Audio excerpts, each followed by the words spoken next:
ونستغفره ونؤمن به ونتوكل عليه ونعوذ بالله من شرور أنفسنا ومن سيئات أعمالنا من يهده الله فلا مضل له ومن يضلله فلا هادي له أشهد أن لا إله إلا الله وحده لا شريك له حسنا بخير كتاب أنزل وأكرمنا بخير نبي أرسل وجعلنا بالإسلام خير أمة أخرجت للناس نأمرون بالمعروف وننهى عن المنكر ونؤمن بالله وأشهد أن أسوتنا وإمامنا ومعلمنا وقاعدنا وحبيبنا محمدا صلى الله عليه وسلم أرسله بالهدى ودين الحق ليظهره على الدين كله ولو كره المشركون ولو كره الكافرون اللهم صل على محمد وعلى آل محمد كما صليت على إبراهيم وعلى آل إبراهيم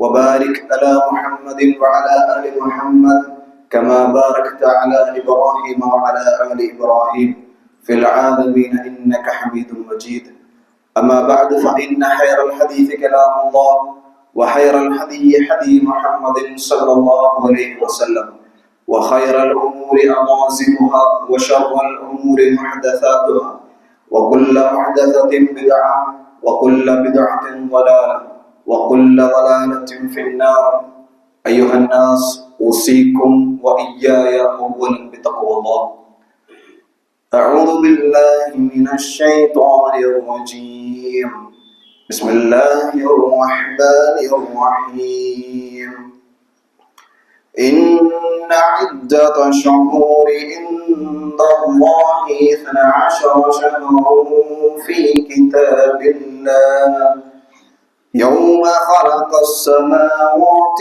والأرض منها 4 حرم ذلك دين القيم فلا تظلموا فيهن أنفسكم وقاتلوا المشركين كافة كما يقاتلونكم كافة واعلموا أن الله مع المتقين صدق الله العلي العظيم وصدق وبلغ رسوله النبي الكريم ونحن على ذلك من الشاهدين الشاكرين الحمد لله رب العالمين. ഇത്രയും സ്നേഹം നിറഞ്ഞ സത്യവിശ്വാസികളെ, സഹോദരന്മാരെ, സഹോദരിമാരെ, ജീവിതത്തിന്റെ എല്ലാ മേഖലയിലും അള്ളാഹുവെ സൂക്ഷിച്ചുകൊണ്ട് തഖ്വയിൽ അധിഷ്ഠിതമായ ജീവിതം മുന്നോട്ട് നയിക്കണമെന്ന് വസിയത്ത് ചെയ്യുകയാണ്, ഓർമ്മപ്പെടുത്തുകയാണ്.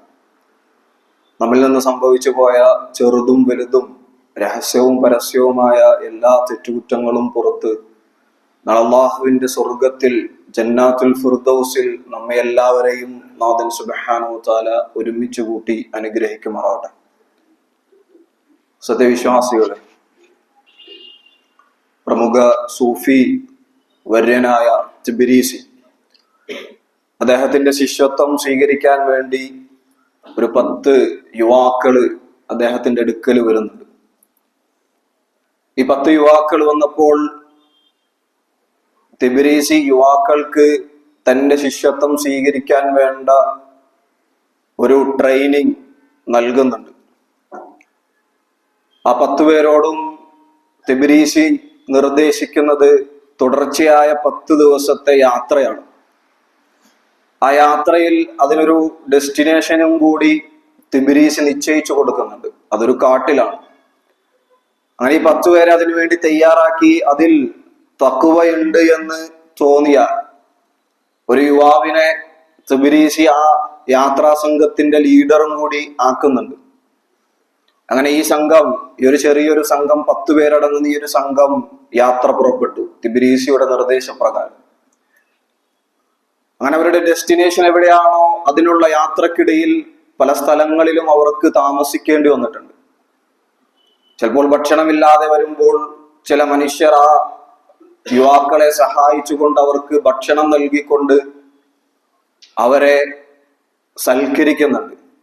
ചില നാടുകളിലേക്ക് ആ യുവാക്കൾ ചെന്നു കഴിഞ്ഞപ്പോൾ ആ ആളുകൾ അവരെ അവഗണിക്കുന്നതും അവർക്ക് നേരിടേണ്ടി വന്നിട്ടുണ്ട്. അങ്ങനെ 9ാമത്തെ ദിവസം, ആ യാത്രയുടെ 9ാമത്തെ ദിവസം അവർ പ്രവേശിക്കുന്നത് ഒരു കാട്ടിലേക്കാണ്. ആ കാട്ടിലേക്ക് പ്രവേശിച്ച് അവർ യാത്ര ഇങ്ങനെ തുടരുമ്പോൾ പെട്ടെന്ന് സന്ധ്യാസമയമായി. സന്ധ്യാസമയമായതോടുകൂടി അവരുടെ കയ്യിൽ വെളിച്ചമൊന്നുമില്ല. ചുറ്റുപാടും പല മൃഗങ്ങളുടെയും ഒച്ച ഇവര് കേൾക്കുന്നുണ്ട്. ഇവരുടെ കൂട്ടത്തിൽ ഇവരുടെ ലീഡറായിരുന്ന ആ ചെറുപ്പക്കാരൻ ദൂരെവിടെയോ ഒരു വെളിച്ചത്തിന്റെ, ഒരു തീയുടെ വെളിച്ചം ആ ചെറുപ്പക്കാരന്റെ ശ്രദ്ധയിൽപ്പെടുകയാണ്.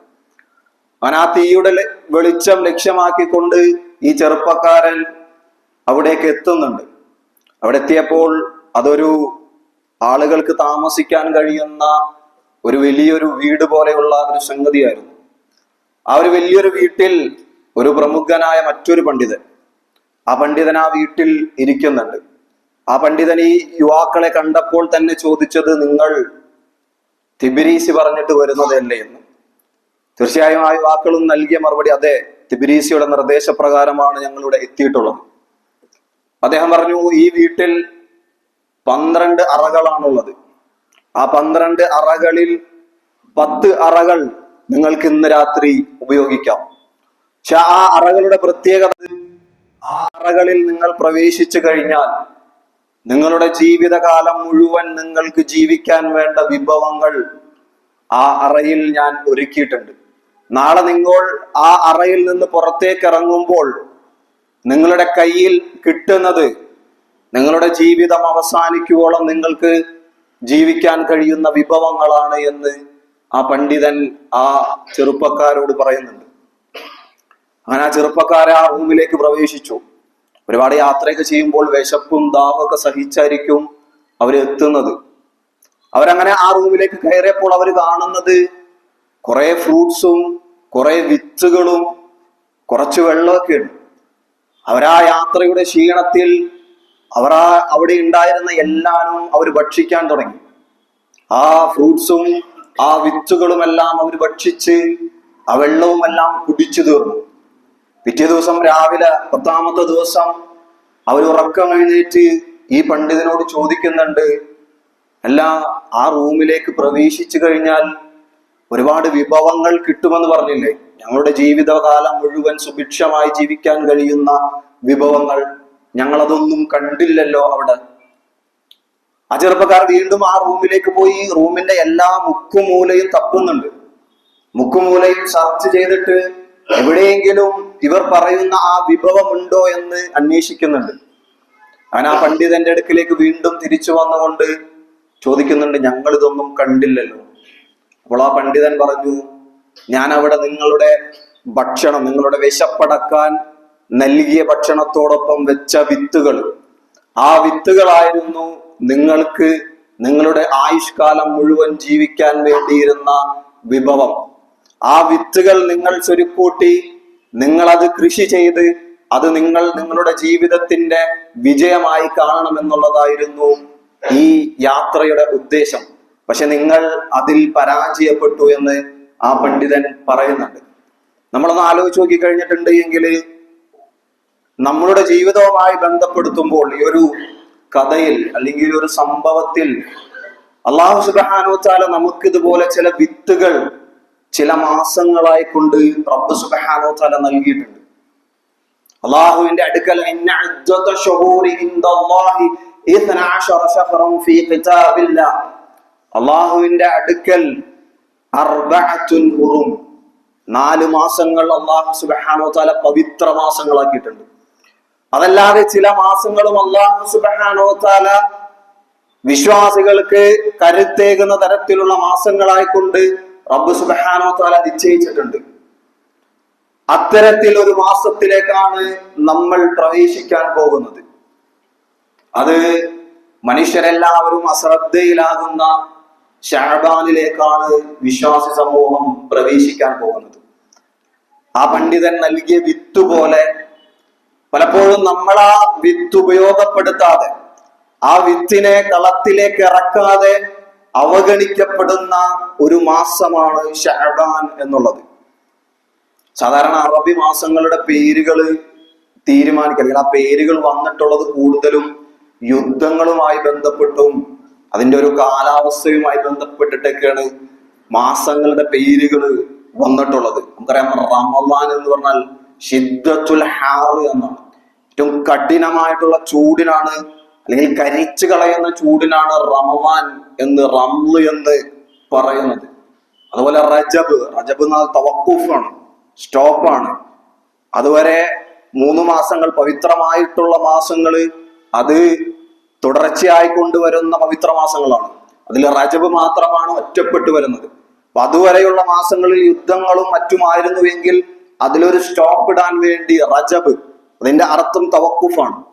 അതുപോലെ അല്ലാഹു സുബ്ഹാനഹു വ തആല നിശ്ചയിച്ച ഈ ഒരു മാസം ശഅബാൻ, ആ മാസത്തിനും അതിന്റെ ആ പേരിൽ തന്നെ അല്ലാഹു സുബ്ഹാനഹു വ തആല ചില കാര്യങ്ങൾ ഉദ്ദേശിക്കുന്നുണ്ട്. അതിൽ ശഅബാൻ എന്നാൽ ത്വലബുൽ മാ എന്നാണ് ഒരു അർത്ഥം. ഉലമാക്കൾ നൽകിയിട്ടുള്ള അർത്ഥം ത്വലബുൽ മാ, അത് വെള്ളം അന്വേഷിക്കുക, നമ്മൾക്ക് വേണ്ട ഊർജം നേടുന്നതിനാണ്. അഥവാ റമദാനിന് മുമ്പ് നമ്മൾ ആർജിക്കേണ്ട ഊർജം ആ റമദാനിൽ നമുക്ക് ഉപയോഗപ്പെടുത്താൻ കഴിയുന്ന തരത്തിൽ, ആ റമദാനിനെ ഫലപ്രദമാക്കുന്ന തരത്തിലുള്ള കരുത്ത് ആർജിക്കുന്ന മാസമാണ് ശഅബാൻ. നമ്മളെ പദങ്ങളിൽ പോലും എത്ര സൂക്ഷ്മമാണ് ഇത് നമ്മൾ ആലോചിച്ച് നോക്കണം. രണ്ടാമത് ശഅബ്, ശഅബിൽ നിന്നാണ് ശഅബാൻ ഉണ്ടായിട്ടുള്ളത്. ശഅബ് എന്നാൽ താഴ്വര.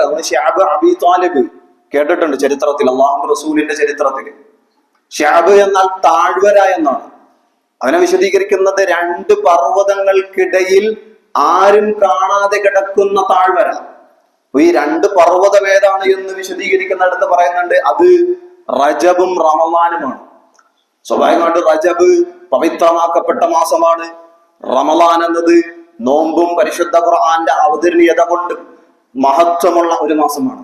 ഈ 2 മാസങ്ങളിലും വിശ്വാസികൾ അവരുടേതായിട്ടുള്ള ആത്മീയമായിട്ടും അള്ളാഹുവിന്റെ മാർഗത്തിൽ പ്രവർത്തിക്കുന്നതിലെല്ലാം സജ്ജരായിരിക്കും. പക്ഷെ ഈ 2 പർവ്വതങ്ങൾക്കിടയിൽ കാണാതെ കിടക്കുന്ന ഈ ഒരു മാസം ശഅബാൻ, ആ ഒരു മാസത്തെ പ്രയോജനപ്പെടുത്തണമെന്നാണ് പറയുന്നത്. ശഅബാനിന് മറ്റ് ചരിത്രപരമായിട്ട് ഒരുപാട് പ്രത്യേകതകൾ കൂടിയുള്ള മാസമാണ് ശഅബാൻ എന്നുള്ളത്. ശഅബാനിലാണ് നോമ്പ് നിർബന്ധമാക്കപ്പെടുന്നത്. നോമ്പ് നിർബന്ധമാക്കുന്നത് ഈ ശഅബാൻ മാസത്തിലാണ്. അത് മാത്രമല്ല, ഹിജറ പോയി അള്ളാഹുവിന്റെ റസൂലും സഹാബത്തും മദീനയിൽ എത്തിയതിനു ശേഷം അതുവരെ നമസ്കരിച്ചിരുന്ന ഖിബ്ലയായിരുന്ന ബൈത്തുൽ മഖ്ദിസിൽ നിന്ന് അല്ലാഹു സുബ്ഹാനഹു വ തആല ഖിബ്ലയായി കഅബയെ നിയമിക്കുന്ന ആ ഖിബ്ല മാറ്റം നടക്കുന്നത് ഈ ശഅബാൻ മാസത്തിലാണ് എന്ന് നമുക്ക് കാണാൻ വേണ്ടി സാധിക്കും. എന്തുകൊണ്ടായിരിക്കും ഈ ഒരു മാസത്തിന് അള്ളാഹുവിന്റെ റസൂൽ കരീം സല്ലല്ലാഹു അലൈഹി വസല്ലം ഇത്രമാത്രം സവിശേഷത നൽകുന്നത് എന്ന് നമ്മൊന്ന് ആലോചിച്ച് നോക്കണം. അള്ളാഹുവിന്റെ പ്രിയ പത്നി, അള്ളാഹുവിന്റെ റസൂൽ കരീം സല്ലല്ലാഹു അലൈഹി വസല്ലമയുടെ പ്രിയ പത്നി ആയിഷ റളിയല്ലാഹു അൻഹ റിപ്പോർട്ട് ചെയ്യുന്ന ഹദീസിൽ കാണാം, അന്നഹാ ഖാലത് ഖാല റസൂലുള്ളാഹി സല്ലല്ലാഹു അലൈഹി വസല്ലം യസൂമു ഹത്താ നഖൂലു ലാ യുഫ്തർ. അള്ളാഹുവിന്റെ റസൂൽ കരീം സല്ലല്ലാഹു അലൈഹി വസല്ലം ഈ ഒരു മാസം നോമ്പ് ഒഴിവാക്കാറില്ലായിരുന്നു എന്ന്. യുഫ്തറു ഹത്താ നഖൂലു ലാ യസൂമു വമാ റഅയ്തു റസൂലുള്ളാഹി സ്വല്ലല്ലാഹു അലൈഹി വസല്ലം ഇസ്തഖ്മല സിയാമ ശഹ്റിൻ ഖത്തുൻ ഇല്ലാ റമളാന വമാ റഅയ്തുഹു ഫീ ശഹ്രി അക്സറു മിൻ സിയാമിൻ ഫി ശഅബാൻ. റമളാൻ കഴിഞ്ഞാൽ അല്ലാഹുവിന്റെ റസൂൽ ഏറ്റവും അധികം നോമ്പെടുത്തിരുന്ന, ഏറ്റവും കൂടുതൽ നോമ്പ് അനുഷ്ഠിച്ചിരുന്ന മാസം അത് ഈ ശഅബാൻ മാസമായിരുന്നു എന്ന് ആയിഷ റളിയല്ലാഹു അൻഹ റിപ്പോർട്ട് ചെയ്യുന്നുണ്ട്. അല്ലാഹുവിന്റെ റസൂൽ കരീം സല്ലല്ലാഹു അലൈഹി വസല്ലമയുടെ വളർത്തുപുത്രനായ സയ്യിദ് ഇബ്നു ഹാരിസ റളിയല്ലാഹു അൻഹുവിന്റെ മകൻ ഉസാമത്ത് ഇബ്നു സയ്യിദ് റളിയല്ലാഹു അൻഹു റിപ്പോർട്ട് ചെയ്യുന്ന ഹദീസിൽ കാണാൻ സാധിക്കും, ആ ഉസാമ റളിയല്ലാഹു അൻഹു ചോദിക്കുന്നുണ്ട്, അല്ല റസൂലേ, എന്താണ് ഈ ഒരു മാസത്തിന് ഇത്രമാത്രം സവിശേഷത? എന്താണ് ശഅബാനിന് ഇത്രമാത്രം സവിശേഷത? ഖുൽതു യാ റസൂലല്ലാഹ് ലം അറാക തസൂമു ശഹ്റൻ മിൻ ശുഹൂർ തസൂമു മിൻ ശഅബാൻ. വേറൊരു മാസവും നോമ്പെടുക്കാത്ത രൂപത്തിൽ അല്ലാഹുവിന്റെ റസൂലേ, ഈ മാസം അങ്ങ് നോമ്പെടുക്കുന്നത് എന്തിനു വേണ്ടിയിട്ടാണ്? ഖാല റസൂലുള്ളാഹി സ്വല്ലല്ലാഹു അലൈഹി വസല്ലം, അല്ലാഹുവിന്റെ റസൂൽ അതിന് നൽകിയ മറുപടി, ദാലിക ശഹ്റുൻ യഅഫുറു الناس അൻഹു ബൈന റജബി വറമളാൻ വഹുവ ശഹർ. റമളാനിനും റജബിനും ഇടയിലുള്ള ആളുകൾ ഏറ്റവും അധികം അശ്രദ്ധയിൽ പോകുന്ന ഒരു മാസം അത് ഈ ശഅബാനാണ് എന്ന് അള്ളാഹുവിന്റെ റസൂൽ കരീം സല്ലല്ലാഹു അലൈഹി വസല്ലം പറയുന്നുണ്ട്. നമ്മൾ ആലോചിച്ച് നോക്കുക, എന്തായിരിക്കും അള്ളാഹുവിന്റെ റസൂല് ഈ ഒരു മാസം ഇത്രയും പ്രാധാന്യത്തോടുകൂടി നോമ്പെടുത്തിരുന്നത്? അതിന്റെ ആൻസർ ആണ് റസൂൽ ഇവിടെ പറഞ്ഞത്. ആളുകൾ ശ്രദ്ധിക്കപ്പെടാതെ പോകുന്ന മാസമാണ്. ആളുകൾ ശ്രദ്ധിക്കപ്പെടാതെ പോകുന്ന മാസമായത് കൊണ്ടാണ് അള്ളാഹുവിന്റെ റസൂൽ കരീം സല്ലല്ലാഹു അലൈഹി വസല്ലം ഈ ഒരു മാസത്തിൽ ഇത്രയും അധികം നോമ്പെടുത്തിരുന്നത് എന്ന് നമുക്ക് കാണാൻ സാധിക്കും. ഇമാം ഇബ്നു റജബ് റഹിമഹുല്ലാഹ് അദ്ദേഹം അതിനെ വിശദീകരിച്ചുകൊണ്ട് പറയുന്നത്, وفي هذه الدليل على أن اغتنام الأوقات التي يغفل الناس فيها عن طاعة أفضل الأعمال. എന്തുകൊണ്ടാണെന്ന് വെച്ചാല് ആളുകൾ ഏറ്റവും അധികം അശ്രദ്ധയിലാകുന്ന സമയത്തെ കർമ്മങ്ങൾക്ക് അല്ലാഹു സുബ്ഹാനഹു വ തആലയുടെ അടുക്കൽ വലിയ പ്രതിഫലം. ആളുകൾ ശ്രദ്ധിക്കപ്പെടാത്ത സമയത്ത് നമ്മൾ ചെയ്യുന്ന കർമ്മങ്ങൾക്ക് റബ്ബിന്റെ അടുക്കൽ പ്രതിഫലം കൂടുതലാണ്. നമ്മളൊന്ന് ആലോചിച്ച് നോക്കിക്കഴിഞ്ഞാല് രാത്രി നമസ്കാരം, ഒരു ഉദാഹരണമായിട്ട് രാത്രി നമസ്കാരം എടുക്കാം. അല്ലാഹു സുബ്ഹാനഹു വ തആലയും അല്ലാഹുവിന്റെ റസൂലും രാത്രി എഴുന്നേറ്റുകൊണ്ടുള്ള നമസ്കാരത്തിന് ഇമ്പോർട്ടൻസ് നൽകിയത് അത് ബാക്കിയുള്ള മനുഷ്യർ മുഴുവൻ കിടന്നുറങ്ങുന്ന സമയമായിരിക്കും. ആളുകളെല്ലാം അവരുടെ ഉറക്കത്തിലും മറ്റു പരിപാടികളിലുമായിരിക്കും. ഈ ഒരു സമയത്തുള്ള നമസ്കാരത്തിന് അള്ളാഹുവിന്റെ റസൂലും അല്ലാഹു സുബ്ഹാനഹു വ തആലയും സവിശേഷമായിട്ടുള്ള പ്രാധാന്യം നൽകി. ആ നമസ്കരിക്കുന്നവന് അള്ളാഹുവിന്റെ റസൂൽ കരീം സല്ലല്ലാഹു അലൈഹി വസല്ലം നമസ്കരിച്ചിരുന്നത് ആയിഷ റളിയല്ലാഹു അൻഹ തന്നെ റിപ്പോർട്ട് ചെയ്യുന്നുണ്ട്. അള്ളാഹുവിന്റെ റസൂലിനോട് ചോദിക്കുന്നുണ്ട്, അള്ളാഹുവിന്റെ റസൂലെ, എനിക്ക് ഈ സമയത്ത് അങ്ങയെ എനിക്ക് ആവശ്യമുണ്ട്. റസൂലെ, ഈ സമയത്ത് റസൂലെ എനിക്ക് അങ്ങനെ ആവശ്യമുണ്ട്. പക്ഷെ അങ്ങേക്ക് ഇഷ്ടം നമസ്കരിക്കാനാണ് എങ്കിൽ അങ്ങ് നമസ്കരിച്ചോ. ആയിഷ റളിയല്ലാഹു അൻഹ പറയുന്നുണ്ട്, റസൂൽ നമസ്കരിച്ച് റസൂലിന്റെ കണ്ണിൽ നിന്ന് കണ്ണുനീര് വീണ് വസ്ത്രവും നമസ്കരിക്കുന്ന സ്ഥലവും എല്ലാം കണ്ണീരാൽ കുതിർന്നു. കണ്ണീര് കൊണ്ട് അവിടെയെല്ലാം തളം കെട്ടി. റസൂലോട് ചോദിക്കുന്നുണ്ട്, അല്ല റസൂലെ, അങ്ങെന്തിന് ഇത്രയും കഷ്ടപ്പെട്ട് നമസ്കരിക്കുന്നത്? അങ്ങെന്തിനാണ് ഇത്രയും പ്രയാസപ്പെട്ടുകൊണ്ട് നമസ്കരിക്കുന്നത്? കഴിഞ്ഞു പോയതും വരാനിരിക്കുന്നതുമായിട്ടുള്ള എല്ലാ തെറ്റുകുറ്റങ്ങളും റബ്ബ് സുബ്ഹാനഹു വ തആല പൊറുത്തു തന്നില്ലേ, പിന്നെന്തിനാണ്? അല്ലാഹുവിന്റെ റസൂൽ നൽകുന്ന മറുപടി, അഫലാ അൻ അകൂന അബ്ദൻ ശകൂറ, നന്ദിയുള്ള അടിമയാകാൻ ഞാൻ ഇഷ്ടപ്പെടില്ല ആയിഷ. ആയിഷ, നന്ദിയുള്ള അടിമയാകാൻ ഞാൻ ഇഷ്ടപ്പെടില്ലേ? മനുഷ്യരെല്ലാവരും അശ്രദ്ധയിലാകുമ്പോൾ അള്ളാഹുവിനോട് നമ്മൾ നടത്തുന്ന തേട്ടം, ആ സമയത്ത് റബ്ബിനെ കുറിച്ച് ഓർക്കുന്ന ഓർമ്മകൾ, അതാണ് അല്ലാഹു സുബ്ഹാനഹു വ തആലക്ക് ഏറ്റവും പ്രിയങ്കരമായിട്ടുള്ളത്. അതുകൊണ്ടാണ് അല്ലാഹുവിന്റെ റസൂൽ കരീം സല്ലല്ലാഹു അലൈഹി വസല്ലം പറഞ്ഞത്, സുന്നത്ത് നമസ്കാരങ്ങളിൽ ഏറ്റവും പ്രധാനപ്പെട്ട സുന്നത്ത് നമസ്കാരം സുബഹി നമസ്കാരത്തിന് മുമ്പുള്ള സുന്നത്താണ് എന്ന്. കാരണം ഉറക്കത്തിൽ നിന്ന് ഇങ്ങനെ എഴുന്നേറ്റ് വരാൻ പലപ്പോഴും നമുക്ക് മടിയായിരിക്കും. ആ കിടപ്പായയിൽ നിന്ന് നമ്മുടെ ശരീരത്തെ എഴുന്നേൽപ്പിക്കാൻ നമുക്ക് ചിലപ്പോൾ പ്രയാസകരമായിരിക്കും.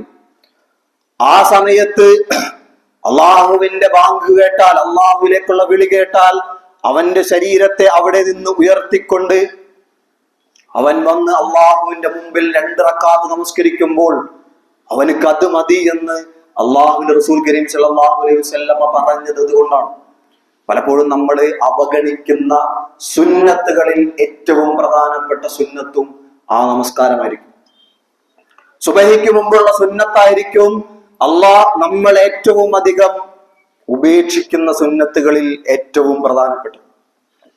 അതുകൊണ്ടാണ് അല്ലാഹുവിന്റെ റസൂൽ കരീം സല്ലല്ലാഹു അലൈഹി വസല്ലം ഈ ശഅബാനിന്റെ പ്രാധാന്യം പറയുന്നിടത്ത്, ഈ ശഅബാനിലുള്ള ഇമ്പോർട്ടൻസ് പറയുന്നിടത്ത്, നമ്മൾ റമളാനെ കാത്തിരിക്കുന്ന ആളുകൾ ഈ ഒരു മാസത്തെ പലപ്പോഴും ഉപയോഗപ്പെടുത്താതെ പോകുന്നു എന്നത് അല്ലാഹുവിന്റെ റസൂൽ കരീം സല്ലല്ലാഹു അലൈഹി വസല്ലം പറയുന്നത്. രണ്ടാമതായിട്ട് റസൂൽ കരീം സല്ലല്ലാഹു അലൈഹി വസല്ലം ഈ ഒരു മാസത്തിന്റെ സവിശേഷതയായി കൊണ്ട് പറയുന്നത്, വഹുവ ശഹ്റുൻ തുർഫഉ ഫീഹി അൽഅമാലു ഇലാ റബ്ബിൽ ആലമീൻ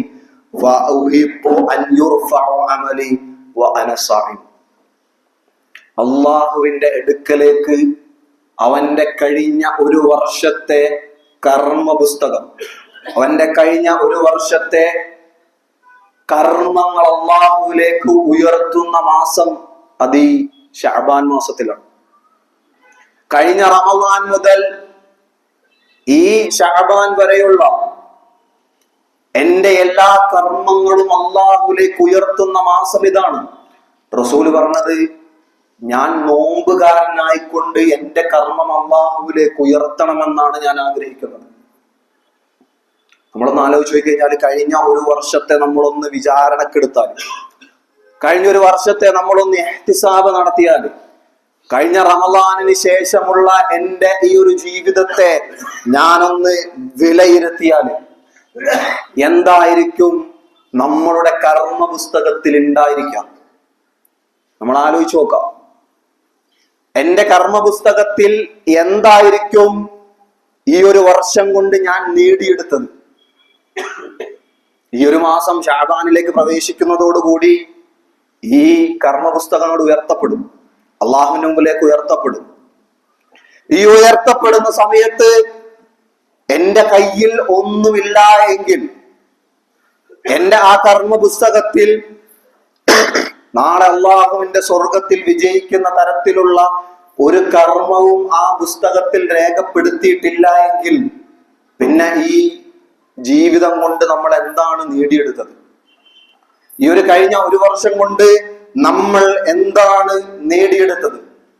ഇമാം ഇബ്നു കസീർ റഹിമഹുല്ലാഹ് അതിനെ കുറിച്ച് പറയുന്നത്, മൻ അഹ്സനൽ ഇസ്തിഅദാദ ഫി ശഅബാൻ അഹ്സനുൽ ഇബാദതി ഫി റമളാൻ. അങ്ങനെ അല്ലാഹുവിലേക്ക് ഉയർത്തപ്പെടുന്ന ഈ കർമ്മ പുസ്തകത്തെ നിങ്ങൾക്ക് ശരിപ്പെടുത്താൻ, നിങ്ങൾക്ക് ആ കർമ്മ പുസ്തകത്തെ ഏറ്റവും പ്രയോജനകരമാക്കാൻ നിങ്ങൾ ഈ ശഅബാനിൽ ഒരുക്കം നടത്തണമെന്നാണ് പറയുന്നത്. അതാണ് ഈ ശഅബാനിന്റെ പ്രത്യേകത. പല ആളുകളും ഈ ശഅബാനിനെ അവഗണിക്കാറാണ്, അതിനൊരു പ്രാധാന്യവും ഒരു വിലയും നൽകാറില്ല. എന്നാലോ മറ്റു ചിലര് അള്ളാഹുവിന്റെ റസൂലും സഹാബത്തും സലഫ് സ്വാലിഹീങ്ങളും പഠിപ്പിക്കാത്ത തരത്തിലുള്ള ബിദ്അത്തുകൾ കൊണ്ട് നടക്കുന്ന ഒരു മാസം കൂടിയാണ് ഈ ശഅബാൻ. അള്ളാഹുവിന്റെ റസൂല് ഈ ശഅബാനിന് നൽകിയിട്ടുള്ള രണ്ട് പ്രത്യേകതകൾ ഇതാണ്. ഒന്ന്, അള്ളാഹുവിന്റെ റസൂല് ഒരുപാട് നോമ്പെടുത്തിരുന്നു. രണ്ട്, അള്ളാഹുവിന്റെ അടുക്കലേക്ക് കർമ്മങ്ങൾ ഉയർത്തപ്പെടുന്ന ഈ ഒരു മാസമാണ്. ഇതല്ലാതെ വേറൊരു പ്രത്യേകതയും വേറൊരു സവിശേഷതയും അള്ളാഹുവിന്റെ റസൂലോ സഹാബത്തോ സലഫ് സ്വാലിഹീങ്ങളോ ഈ ഒരു മാസത്തിന് നൽകിയിട്ടില്ല. ശഅബാൻ 15 പ്രത്യേകമായിട്ടുള്ള നോമ്പോ പ്രത്യേകമായിട്ടുള്ള നമസ്കാരമോ ഒന്നുമില്ല. ആ വന്നിട്ടുള്ള ഹദീസുകളെല്ലാം ഉലമാക്കളെല്ലാം അതിന്റെ സനദടക്കം അതെല്ലാം ദഈഫാണ് എന്നും അതെല്ലാം സ്വീകാര്യോഗ്യമല്ലാത്ത ഹദീസുകളാണ് എന്ന് വിശദീകരിച്ചിട്ടുണ്ട്. പക്ഷെ അതോടൊപ്പം നമ്മൾ ശ്രദ്ധിക്കേണ്ട കാര്യം, ഈ ഒരു മാസം നമ്മൾ പ്രയോജനപ്പെടുത്തണം. എങ്ങനെയാണ് നമ്മൾക്ക് പ്രയോജനപ്പെടുത്താൻ കഴിയുക? നമ്മൾ ആലോചിക്കേണ്ട ഒരു വിഷയം. നമ്മൾ പലപ്പോഴും റമളാനിലേക്ക് കയറുമ്പോൾ നമ്മളൊരു ആദ്യത്തെ ഒരാഴ്ച നോമ്പിൻ്റെതായിട്ടുള്ള ക്ഷീണം നമ്മളെ ബാധിക്കും. ആദ്യത്തെ ആ തുടക്കത്തിൽ ഈ ഖുർആൻ പാരായണത്തിന് കിട്ടുന്ന ഒരു ഉന്മേഷം പിന്നെ ഒരു 10 നോമ്പ് കഴിഞ്ഞാലൊന്നും ഉണ്ടാവില്ല. ചിലപ്പോൾ ഒരു ജ്യൂസ് കംപ്ലീറ്റ് ചെയ്യണം എന്നുള്ള നെയ്യത്തോടു കൂടി ആദ്യത്തെ ദിവസം നമ്മളിങ്ങനെ സ്റ്റാർട്ട് ചെയ്യും. പക്ഷെ അത് ഒരാഴ്ച കഴിയുമ്പോഴേക്കും, ഒരു 10 നോമ്പ് കഴിയുമ്പോഴേക്കും ആ ഉന്മേഷമൊക്കെ പോയിട്ടുണ്ടാവും. ആദ്യത്തെ ആ ഒരാഴ്ച നോമ്പെടുക്കുമ്പോൾ ആ നോമ്പിന്റെ ക്ഷീണം കാരണം ചിലപ്പോൾ ആ നോമ്പിന്റെ പകൽ സമയങ്ങളെ ചിലപ്പോൾ നമുക്ക് ഉപയോഗിക്കാൻ കഴിഞ്ഞെന്ന് വരില്ല. അവിടെയാണ് അല്ലാഹുവിന്റെ റസൂൽ കരീം സല്ലല്ലാഹു അലൈഹി വസല്ലം നമ്മളോട് നിർദ്ദേശിച്ച ഈ ട്രെയിനിങ്. സലഫ് സ്വാലിഹീങ്ങൾ ഈ മാസത്തെ വിശേഷിപ്പിക്കുന്നത് ഷഹറുൽ ഖുർആൻ, ഷഹറുൽ ഖിറാഅ, പാരായണത്തിന്റെ മാസം. നമ്മൾ റമളാനിൽ എന്താണോ ആർജിക്കാൻ ഉദ്ദേശിക്കുന്നത് അത് ഏറ്റവും ഫലപ്രദമായി നമുക്ക് ഉപയോഗിക്കണമെങ്കിൽ പരിശുദ്ധ ഖുർആൻ എനിക്ക് തുടർച്ചയായിട്ട് ആ ജുസ് മൊത്തം അഥവാ 30 ജുസ് എനിക്ക് ഖുർആൻ കംപ്ലീറ്റ് പാരായണം ചെയ്യണമെങ്കിൽ ഈ മാസത്തിലെ തുടങ്ങണം അതിനുള്ള ട്രെയിനിങ്. ആ 30 ദിവസത്തെ നോമ്പ് എനിക്ക് ഉപയോഗപ്രദമാകണമെങ്കിൽ ഈ മാസത്തിലെ അഥവാ ഈ ശഅബാനിലെ തുടങ്ങണം നോമ്പെടുത്തുകൊണ്ടുള്ള പരിശീലനം. ഈ രണ്ട് പരിശീലനവും കിട്ടിക്കഴിഞ്ഞെങ്കിൽ മാത്രമേ റമളാനിനെ നമുക്ക് ഉപയോഗപ്പെടുത്താൻ കഴിയുള്ളൂ. പല ആളുകളും റമളാൻ കഴിഞ്ഞിട്ടൊരു വേവലാതി പറയാറുണ്ട്, കഴിഞ്ഞ വർഷത്തെ അത്ര റമളാൻ ഉപയോഗപ്പെടുത്താൻ പറ്റിയില്ല, അല്ലെങ്കിൽ ഈ വർഷത്തെ റമളാൻ എനിക്കത്ര അങ്ങോട്ട് പ്രയോജനപ്പെടുത്താൻ കഴിഞ്ഞില്ല. ആ പ്രയോജനപ്പെടുത്താൻ കഴിയണമെങ്കിൽ റജബ് നേരത്തെ പറഞ്ഞ പോലെ വിത്ത് ഇറക്കുന്ന മാസമാണ് എങ്കിൽ, അത് വിത്ത് വിളയുന്ന അഥവാ വിളവിന്റെ മാസമാണ് ശഅബാൻ എന്നുള്ളത്, അതിന്റെ കൊയ്ത്ത് നടത്തേണ്ട മാസമാണ് റമളാൻ. ഈ ഒരു മാസത്തിൽ അതിനുള്ള വിളവെടുപ്പ് നമ്മൾ നടത്തുന്നില്ല എങ്കിൽ, അതിനുള്ള മണ്ണൊരുക്കി അതിനുള്ള വിത്തുകളിട്ട് അതിന് വേണ്ട വെള്ളം നനച്ചു കൊടുക്കുന്നില്ല ഈ മാസമെങ്കിൽ, ഒരിക്കലും റമളാനിൽ നമുക്ക് കൊയ്ത്ത് നടത്താൻ കഴിയില്ല. റമളാനിലെ ഫലപ്രദമായി കൊണ്ട് കൊയ്ത്ത് നടത്താൻ നമുക്ക് കഴിയുകയില്ല എന്നാണ് ഉലമാക്കൾ പഠിപ്പിക്കുന്നത്. അതിനാൽ ഈ ഒരു ശഅബാൻ മാസത്തെ, ഈ ഒരു ശഅബാനിനെ അള്ളാഹുവിന്റെ റസൂല് എങ്ങനെയാണോ കൊണ്ടു നടന്നത് അതുപോലെ ആയിരുന്നോ സഹാബികൾ ഈ ഒരു മാസത്തെ കൊണ്ടു നടന്നിരുന്നത്. ചാണിന് ചാണായും മുഴത്തിന് മുഴമായും അള്ളാഹുവിന്റെ റസൂലിനെ പിൻപറ്റിയിരുന്ന സഹാബിമാര്. മൻ സന്ന സന്നതൻ, ആരെങ്കിലും എന്റെ സുന്നത്തിനെ പിൻപറ്റിയാൽ, എന്റെ ചര്യയെ പിൻപറ്റിയാൽ അവൻ എന്റെ മാർഗത്തിലാണ് എന്ന് അള്ളാഹുവിന്റെ റസൂല് പറയുന്നത്. അതുകൊണ്ടാണ് ഈ ഒരു മാസമാകുമ്പോൾ സഹാബിമാർ മുഴുവനും നോമ്പിന്റെയും ഖുർആൻ പാരായണത്തിലേക്കും പ്രവേശിക്കുമായിരുന്നു. ശഅബാനിൽ മുഴുവനും അവരുടെ പണി അതാണ്, റമളാനെ പരമാവധി ഉപയോഗപ്പെടുത്തണം. അതുകൊണ്ട് ശഅബാൻ അവർ വേണ്ട രൂപത്തിൽ ഉപയോഗപ്പെടുത്തിയിരുന്നു. സുഫിയാൻ സൗരി റഹ്മത്തുള്ളാഹി അദ്ദേഹം പറയുന്നുണ്ട്, അദ്ദേഹത്തിന്റെ ഭാര്യ പോലും അറിയുമായിരുന്നില്ല രാത്രി നമസ്കരിക്കുന്നത്. നമ്മളിതിൽ മറ്റൊരു കാര്യം ശ്രദ്ധിക്കേണ്ടത്, മനസ്സിലാക്കേണ്ട ഒരു സംഗതി, അള്ളാഹുവിന്റെ റസൂൽ ശഅബാനിൽ ഉപയോഗപ്പെടുത്തിയിരുന്നതുമായി ബന്ധപ്പെട്ട എല്ലാ ഹദീസുകളും റിപ്പോർട്ട് ചെയ്തിട്ടുള്ളത് റസൂലിന്റെ വീട്ടുകാരാണ്. ഞാൻ തുടക്കത്തിൽ പറഞ്ഞ ആ രണ്ട് ഹദീസുകളും, ഒന്ന് റസൂലിന്റെ പേരക്കുട്ടിയാണ്, വളർത്തുപുത്രന്റെ മകൻ, റസൂലിന്റെ വീട്ടിലുള്ള മകൻ ഉസാമ റളിയല്ലാഹു അൻഹു ആണ് ആ ഹദീസ് റിപ്പോർട്ട് ചെയ്യുന്നത്. രണ്ടാമത്തേത് ആയിഷ റളിയല്ലാഹു അൻഹയാണ് ആ ഹദീസ് റിപ്പോർട്ട് ചെയ്യുന്നത്. കാരണം അള്ളാഹുവിന്റെ റസൂല് ഈ ദിവസങ്ങളിൽ തന്റെ കുടുംബത്തിന് കൂടി പ്രയോജനകരമാകുന്ന രൂപത്തിലായിരുന്നു ഈ ഒരു മാസത്തെ ഉപയോഗിച്ചിരുന്നത്. തന്റെ കുടുംബത്തിലുള്ളവർ കൂടി ഈ ഒരു മാസത്തെ പ്രയോജനപ്പെടുത്തണമെന്നുള്ള അർത്ഥത്തിലായിരുന്നു അള്ളാഹുവിന്റെ റസൂൽ കരീം സല്ലല്ലാഹു അലൈഹി വസല്ലമ ഈ ഒരു മാസത്തെ പ്രയോജനപ്പെടുത്തിയത് എന്ന് നമുക്ക് കാണാൻ സാധിക്കും. അതിനാൽ വിശ്വാസികളെ, റമളാനിലേക്ക് പ്രവേശിക്കുമ്പോൾ റമളാൻ നമ്മൾ ഒരുപാട് ആഗ്രഹത്തോടും ഒരുപാട് നിയ്യത്തോടു കൂടി, ചിലപ്പോൾ നമ്മൾ പ്ലാനൊക്കെ തയ്യാറാക്കിയിട്ടുണ്ടാവും, ചിലപ്പോൾ നമ്മൾ മക്കളോട് പ്ലാൻ തയ്യാറാക്കാൻ പറഞ്ഞിട്ടുണ്ടാവും, ചിലപ്പോൾ നമ്മൾ തയ്യാറാക്കണമെങ്കിൽ മക്കളോട് പറഞ്ഞിട്ടുണ്ടാവും. ആ പ്ലാൻ തയ്യാറാക്കുമ്പോൾ ആ പ്ലാനിങ്ങിൽ ആദ്യം വരേണ്ട മാസം ഈ ശഅബാനാണ്.